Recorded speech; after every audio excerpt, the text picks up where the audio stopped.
I ringraziamenti e alcuni saluti sono doverosi. Allora, grazie a tutti, voglio davvero solo i ringraziamenti, non so da dove iniziare. Allora, iniziamo da chi ho vicino, tutti i relatori, grazie, ci avete davvero regalato ci avete riportato, insomma io tutte le cose che voi avete detto le conosco, però credo che ecco, rimettere sul tavolo certi argomenti e certe questioni sia stato veramente importante. Grazie davvero, grazie Ignazio. Voglio ringraziare Caladie Teatro per la disponibilità e la collaborazione che ci è stata offerta. In modo particolare permettetemi di ringraziare Gianni Schirru per tutto il supporto e la pazienza che ha avuto. Grazie Gianni. Voglio ringraziare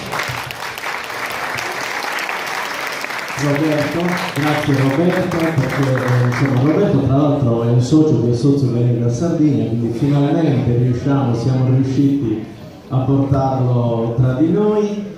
Voglio ringraziare tutti voi che siete intervenuti perché siete stati pazienti, però attentissimi, insomma la sala è ancora piena, però l'ultimo ringraziamento, permettetemelo, lo devo fare ai miei amici suonatori. Non posso farne a meno, senza di loro Assozium non esiste, l'Assozium Veneta Sardegna sono i suonatori di Manetta.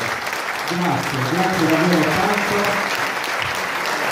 So che ci credete, so che per essere qui stasera molti di voi hanno rinunciato ad altri impegni. Ovviamente grazie ai ballerini, ai miei amici, agli amici di San Vito, di Tuili, di Serrenti, di Salluri, di Villa Urbana e del Sulcis. Grazie veramente a tutti. Vi aspettiamo tutti fuori perché tutti i suonatori presenti faranno un grande semicerchio, faremo questo grande concerto tutti insieme e voi vi aspettiamo tutti vicini per ascoltare e iniziare la festa che inizia fuori con i balli sardi. Grazie e a tutti.